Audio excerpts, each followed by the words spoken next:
ka sana, anak. Galit ba sa akin ng Diyos para gawin niya sa akin to? Erich! Ano bang kasalanan ko?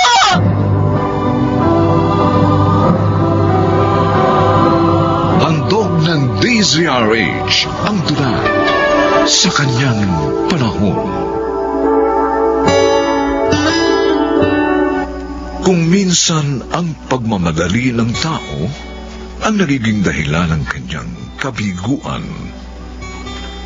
Mga kaibigan, narito't ating pakinggan ang naging karanasan ni Erich sa ating tulang sa kanyang panahon. Gabi ka na naman umuwi. Galing ka na naman sa mga barkada mo, no? Eto na naman tayo eh. Ba't ka ba nagagalit, ha? Hindi naman kayo nagugutom dito na anak natin, ha? Oo, hindi nga. O, di ba? Dahil kumikita ako, sinasagot ko yung mga pangailangan namin. At nakatira din tayo dito sa inyo. Alam mo naman pala. Ano pa pinag-iingay mo dyan? Pero ikaw ang dapat na bumubuhay sa amin. Inuubos mo lang sa pakikipagbarkada ang kita mo eh. Isang taon ni anak natin, ganyan ka pa rin. Sinabi ko na sa'yo noon, di ba? Gusto ko pang mag-enjoy sa pagiging single. Nagmadali ka, magsama tayo. O yan, kasalanan mo! How dare you! Aray? Alam niya ka, ba't mo ako sinampal, ha? Ha? Dahil sinisisi mo ako! Ikaw naman itong bumungkit sa akin, ha? Rich, magulang ko nga, hindi ako sinasaktan. Ikaw pa ang gumawa niya sa akin. Ha? Tingnan mo, braso mo na sasaktan Ikaw mo! ang bahay ka kung hindi ka makatagal. Lumayas ka rito, ha? Bumalik ka sa inyo!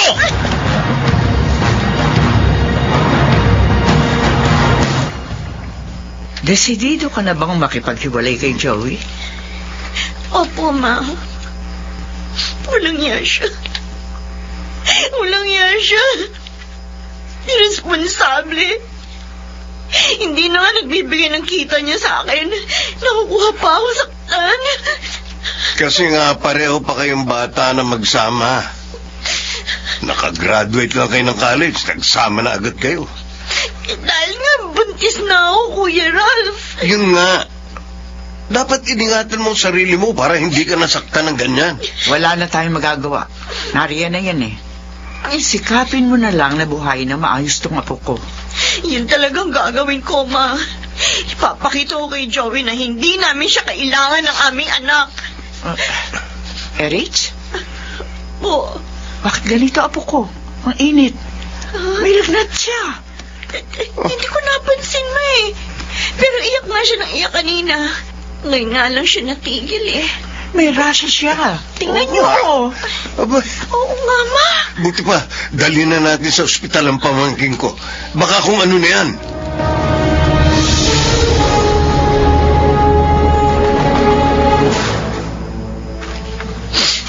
Baby.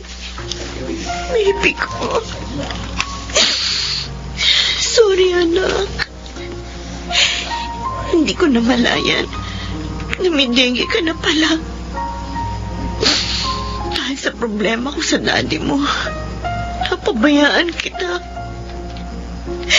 Kasalanan ko. Kaya ka namatay ng maaga. Patawarin mo ko, anak ko. Erich? Michelle, wala nang inaanak mo. Iniwan niya na tayo na maaga. Nalaman ko nga kay Tita Sylvia ang nangyari. Kaya nga nagpunta agad ako rito eh. Nakikiramay ako. Sakit, Michelle. Ganito palang mamatayan ng anak. Pakiramdam ko ngayon. Kulang na ang buhay ko. Parang hindi ko alam ngayon kung paano ko itutuloy ang buhay. Lakasan mo loob mo. Nandiyan pa naman ang mama at kuya mo. Hindi ka nila pababayaan. Nabigo na nga ako kay Joey. Nawala pa. Maging ang anak namin. Nagpunta pa siya rito? Oo, kagabi. Pero hindi ko siya hinarap. Ayoko siya makita. Sinamamat ko yung Richard ang pumausap sa kanya. Kalimutan mo na yung nangyari sa inyo ni Joey. Sikapin mong bumangon sa iyong pagkakadapa. At muling magbalik sigla.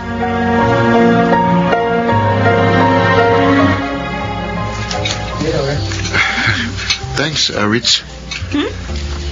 For what, Richard? Sa pagsama mo sa akin mag-lunch dito sa restaurant. Office mate kita. Maayos kang nag-imbita, kaya sumama ako sa inyo.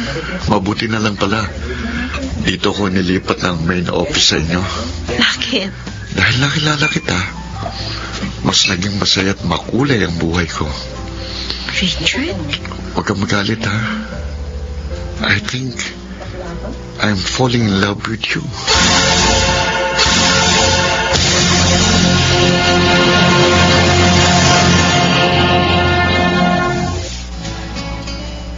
Ralph, thank you sa pagpapahiram ng laptop. Natapos ko rin yung proposal ko. Okay lang yun, Michelle. Best friend ka ng kapatid ko. Kaya naman hindi ka na iba sa amin. Thank you. Kasi naman, bakit ang tagal magawa ng laptop ko? O, basta kailangan mo. Magpunta ka lang dito. Thank you, tita. Ay, nagpunta nga po pala ako kahapon kina Eritz. Oh, kumusta naman yung kapatid kong Apurada? Apurada? Apurada naman talaga siyang magka-boyfriend at magkaanak eh. Kita mo nga, 3 years pa lang ang nakalilipas. May bago na siyang pamilya. Parang walang takot masaktan. Iniisip siguro ng kapatid mo na hindi na mangyayari sa kanya ang nangyari na noon. Nga, siguro nga po, tita. Oh, kumusta naman sila? Hindi po maganda. Ha? Anong ibig mong sabihin?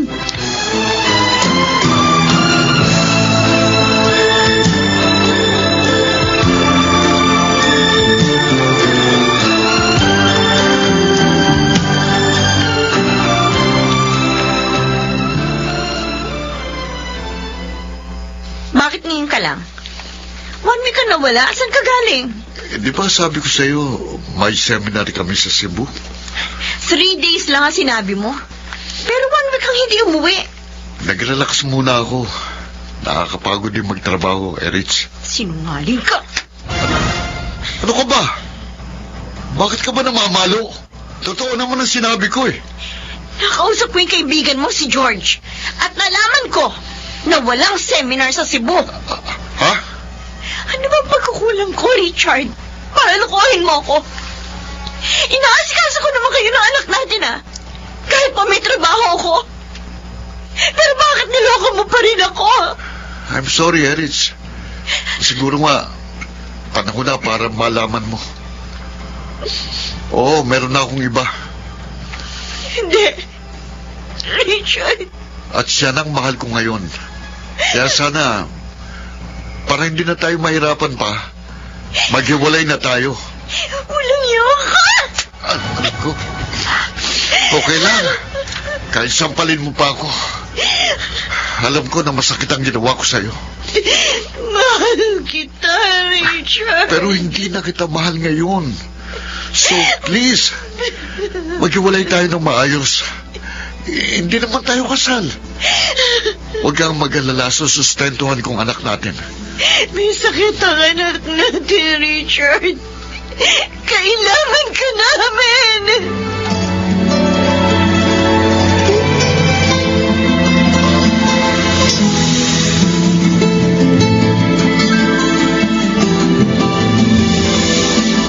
Wala na ako nagawa. Kundi umalis doon, Michelle. Kasama ang baby namin. Dahil sa sinabi ni Richard na hindi niya na ako mahal. Ano lalaki yun? Kaya pala hindi kanya pinakasalan. Kahit na 3 taon na kayo nagsasama. Yung pala hihiwalayan ka rin? Napakasakit. Minahal ko siya nang higit kay Joey. Ganito lang pala mapapala ako. Erich!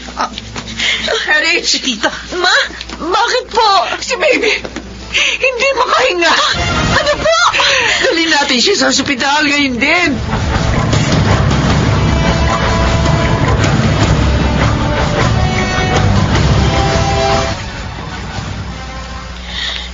Ang kawawa kong anak. Hindi siya nakaligtas sa pneumonia. Siguro, talagang hanggang dito na lamang ang buhay ng iyong bunso. Bakit ko sinapit ito, Ama? Nabigo na nga ako sa dalawang minahal ko. Pati mga anak ko nawala rin sa akin. Uminaw ka sana, anak. Galit ba sa akin ang Diyos? Para gawin niya ito sa akin? Rich, Ano ba ang kasalanan ko, Ama? may dahilan ang bawat pangyayari. Ang Diyos lang ang nakakaalam ng makabubuti para sa atin. Kaya huwag mo siyang sumbatan, anak. Ano malay mo? Kaya niya kinuha ang mga apo ko ay upang hindi ka na lalong magdusa pa. Maraming bata na galing sa wasak na pamilya. Ang problema ngayon ang lipunan. Anak, baka kaya kinuha ng Diyos sa iyo ang mga apo ko ay upang hindi sila mapasama sa mga problema ng bansa. Sakit, Ma. Parang hindi ko na kaya. Makakaya mo yan, anak. Humawa ka lang ng mahigpit sa kanya.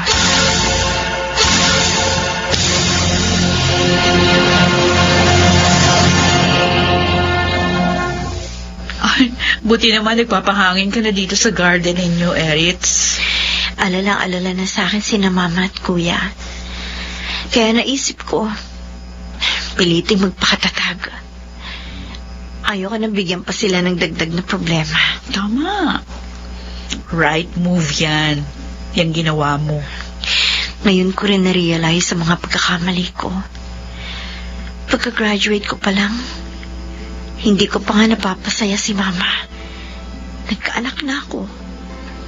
Nang magkahiwalay naman kami ni Joey at pumanaw ang anak namin, hindi pa nagtatagal nag-boyfriend na ako at muling nagkaanak. Masyado ako nagmadali, Michelle. Nadala ako ng kapusukan ko. Mabuti naman. Naiintindihan mo na ngayon ang lahat. Sana, kapag nakabangon ka ng muli, huwag ka munang mag-apura. Patatagin mo muna ang iyong sarili.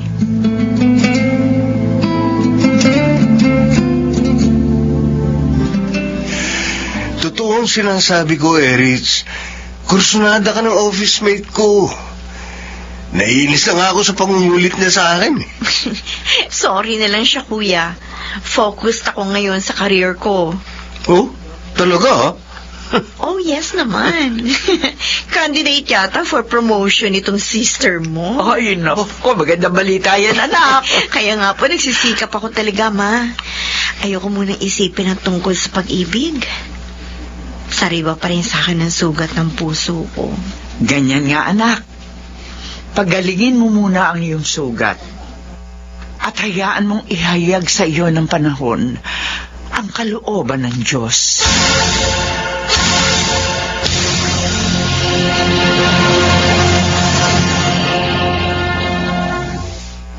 Kanyang inaaliw sa lumbay ang mga marunong maghintay. Mga paay itinutumpak sa daan na dapat lakaran sa kanyang panahon.